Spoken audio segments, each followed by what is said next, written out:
Hoy vamos a aprender de estrategia. Vamos a utilizar una partida corta que ilustra muy bien la estrategia del ajedrez. Vamos a tocar ciertos puntos, de manera que aprendamos aquí cosas que muchos jugadores en más de 10 años en toda su vida no aprenden. Esto empieza con E4, bueno, pues, el momento no es lo importante, vamos a ver es los puntos estratégicos. El jugador de las blancas 2100 y 2300, el jugador de las negras, esto no son conocidos. Bueno, movimientos iniciales y defensa siciliana, y aquí B5 de las negras, las negras se desvían de la línea principal y vamos a pensar por un momento qué jugarías aquí con las blancas. Luego vamos a discutir juntos qué sucede. Las negras juegan B5 y muchos jugadores en estas posiciones evalúan que este peón puede avanzar, molestar nuestro caballo, entonces van a jugar A3 para impedirlo. ¿A3 es buen movimiento o no? Este tipo de cosas es lo que nos vamos a ir preguntando. Entonces lo primero aquí es que la mejor defensa es el ataque, así que queremos decir que solo defendemos si es verdaderamente necesario, si se requiere. En esta posición, por ejemplo, B4 no es peligroso, nuestro caballo después puede reubicarse en diferentes casillas y entonces no tenemos que hacer nada por impedir B4 si lo juegan. No hay por qué defender, adelantarnos a defender. En cambio, tenemos que imponer nuestras ideas. Entonces aquí viene otra gran idea, y es preguntarnos cuando nuestro oponente juega cuál es la desventaja del último movimiento que ha hecho. De hecho, podemos preguntarlo de otra forma. ¿Qué le pasa a nuestro oponente? ¿Qué hay de malo en su mente? Es una regla muy práctica con la que podemos encontrar lo malo en los movimientos de nuestro oponente. Entonces aquí vemos, por ejemplo, que ha jugado con sus peones del flanco de dama, ignorando el centro del tablero, y la estrategia clásica nos sugiere que deberíamos jugar en el centro o preocuparnos por este. Como vemos en esta posición o pensando en esa perspectiva, nuestro oponente no ha hecho nada por eso y nosotros podemos ocupar el centro jugando D4. Estamos capitalizando esa falla en la forma de jugar de nuestro oponente. Ocupamos el centro, bien, después de D4 las negras juegan E6. Y ahora la siguiente pregunta es, ¿qué jugarías aquí? Porque muchos tomarían en C5. Simplemente porque parece molesto ver tantos peones que se mueven hacia nosotros, y entonces tomar es algo que muchos harían. Pero ¿tomar o no tomar? La respuesta es que tomarás y te arrepentirás. Si ya conoces nuestras lecciones, sabrás de esta gran regla que usamos, porque en general tomar es un error. En la mayoría de los casos no debemos liberar la tensión, y aquí porque eso solo ayuda a nuestro oponente a desarrollar sus piezas. Es lo que ocurriría aquí si tomamos el peón, ayudamos a desarrollar ese alfil. O si jugamos A3, decimos que es muy malo. Entonces vamos a ver que solo defendemos cuando es necesario y no vamos a tomar aquí tampoco. Muchos pensarían en hacer una de estas dos cosas. La forma correcta de pensar es preguntarnos qué hay de malo en lo que ha hecho nuestro oponente, y la respuesta sigue siendo lo mismo. Ha hecho muchos movimientos de peones sin desarrollar sus piezas, ignorando el centro. Por lo tanto, podemos jugar D5, y esto es un movimiento más ambicioso en lugar de simplemente intercambiar peones. Ahora vamos ganando más espacio. Nos metemos en territorio de nuestro oponente, le quitamos espacio a nuestro oponente y eso hace difícil desarrollar sus piezas. Por ejemplo, su caballo ya no puede ir a C6. Tampoco, por ejemplo, su alfil de casillas claras se va a ver restringido. Y esto se vuelve problemático. Por ejemplo, aquí juega ya alfil B7 simplemente porque por donde más se desarrolla. Y además no es claro cómo desarrollar sus piezas, por ejemplo, el flanco de rey. Si jugara caballo F6, jugamos E5 y ahí ya eso se siente mal. Por eso las negras juegan alfil B7 para presionar algo en el centro y desarrollar al final. Y ahora una vez más, ¿qué jugamos aquí? Esto hay que irlo practicando todo el tiempo. Que para ser un mejor jugador hay que preguntarnos todo el tiempo lo que es correcto y aplicarlo. Entonces aquí vamos, ¿qué jugar aquí? Las negras están tratando de presionar en el centro y entonces nosotros pensamos si deberíamos intercambiar o no peones. Sigue siendo lo mismo de antes, es el mismo principio. Si tomamos, estamos simplemente intercambiando el peón D por el peón F negro. Estos dos peones dejarían el tablero. Y nuestro peón D5 estaba más avanzado y era más fuerte comparado al peón F de las negras. Además, abrimos la diagonal para el alfil. Así que esencialmente estaríamos ayudando con nuestro movimiento de intercambiar peones, estaríamos ayudando a nuestro oponente. Entonces no hacemos esto. En cambio de eso, debemos ver cómo continuar con nuestras ideas. Otra vez nos preguntamos qué hay de malo con lo que hace nuestro oponente, y la respuesta es que no está desarrollando su flanco de rey. Normalmente se recomienda desarrollarse allí rápidamente y enrocar, pero aquí las negras ignoran esto por completo. Y entonces nos preguntamos ahora cómo sacarle provecho. Y alfil G5 es un movimiento en ese sentido. Golpea a la dama y aprovecha el hecho de que no hay piezas desarrolladas allí. Caballo F6, por ejemplo, sería un problema. Viene E5 y es una clavada que ya pierde material. Entonces sigue siendo difícil. En la partida se jugó dama C7. Bien. Y en este punto las blancas no encuentran un momento de ataque, sino que simplemente desarrollan su alfil a E2. Y ahora las negras sienten el mismo problema, cómo desarrollar su flanco de rey, sin dañar su estructura de peones. Mucha atención a lo que sigue. Juegan E5, cerrando el centro, complicando un poco a las blancas para jugar allí en el centro. Y nos preguntamos cuál es la desventaja de este avance. Avance a E5. Bueno, la desventaja es que este peón ya no ataca a nuestro peón en D5. Antes lo hacía aquí, presionaba a nuestro peón en D5. Pero cuando avanza, nos deja, nuestro centro se vuelve completamente estable y vamos adelante, somos más fuertes allí. Entonces, una de las cosas que podríamos aprovechar es que ya nuestro caballo no tiene por qué estar ahí, podemos reubicarlo, antes nos servía de respaldo a D5 y ya no lo necesitamos. Las blancas juegan A4 para sacarle provecho al hecho de que las negras se han expandido demasiado por el flanco de dama y entonces, amenazando allí, podemos incitar a que avancen más para que se creen casillas débiles. Esa es la desventaja, sucede aquí cuando avanzan a B4.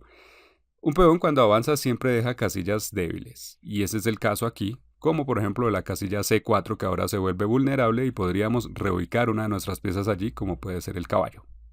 Y ahora, lo que sea que se haga, vamos a poner una pieza allí, una pieza que no nos van a poder atacar porque no hay un peón que ataque esa casilla. Eso va a ser una debilidad para largo plazo y nuestro oponente no va a hacer nada, no va a poder hacer nada para expulsar nuestra pieza allí. Bueno, ahora viendo que se puede avanzar el peón A un poco más y esto restringiría más la posición, entonces las negras deciden evitar esto jugando A5 por su cuenta, pero de nuevo vemos lo mismo. ¿Cuál es la desventaja de este movimiento? Siempre que un peón se mueve, debilita ciertas casillas que ya no van a quedar defendidas. En este caso, vemos claramente la casilla B5 queda sin defensa y allí podríamos meter nuestro alfil. Podemos entrar por allí y esto es importante notarlo, no necesariamente porque se vaya a usar de inmediato, sino porque es una idea que hay que tener presente para más tarde. Jugamos ahora con el caballo de D2 para orientarlo hacia la casilla C4 y las negras juegan D6. Fortalecen su cadena de peones, pero vuelve aquí. ¿Cuál es el problema de D6? El problema es que vemos que aparecen unas grandes debilidades y por allí en las debilidades es que vamos a atacar. Por eso nos importan las debilidades, porque por allí son los puntos débiles donde vamos a poder entrar. Suena redundante, pero así es. Bueno, la desventaja de D6 es que nuestro oponente parece que estuviera jugando damas y está dejando libre esta diagonal de casillas claras, por ejemplo. De hecho, las casillas claras son el problema. Y empezamos a atacar al rey, se cubren con el caballo y ahora caballo C4 entrando en otra casilla clara. Y tenemos una posición muy activa en general donde la mayoría de las piezas negras no se han desarrollado, ocupan sus primeras filas. Ahora si se juega caballo F6, queda clavado, se puede tomar. Se daña la estructura de peones porque el otro caballo está clavado. Y entonces aparecen más debilidades. Entonces las blancas juegan H6, atacando nuestro alfil. Y bueno, el jugador de las negras era el de más rating. Y esto era un torneo de la vida real, nada de blitz por internet ni nada. Y sin embargo vemos como el jugador de puntaje más bajo logra capitalizar las debilidades que va encontrando. Siguiendo las ideas que estamos viendo acá. Preguntándonos qué hay de malo en lo que hace nuestro oponente. Esta pregunta es clave porque nos ayuda a encontrar cómo beneficiarnos de eso. Con H6 aquí lo mismo. Entonces vemos que muchos moverían el alfil porque se ven atacados, pero es mejor pensar de otra forma, abrir nuestra mente. Tenemos que pensar en cómo atacar a nuestro oponente y qué hay de malo en este último movimiento de nuestro oponente. Lo que vemos aquí es que sus piezas siguen sin desarrollarse. Esto es importante y se debería haber hecho para poder enrocar y demás. Entonces, nuestro oponente no ha podido porque hasta lo hemos ocupado con diferentes cosas. Y aquí ya estamos atacando su rey que está más o menos en el centro del tablero. Entonces debemos aprovecharnos de eso. Debemos aprovecharnos de eso en lugar de huir aquí.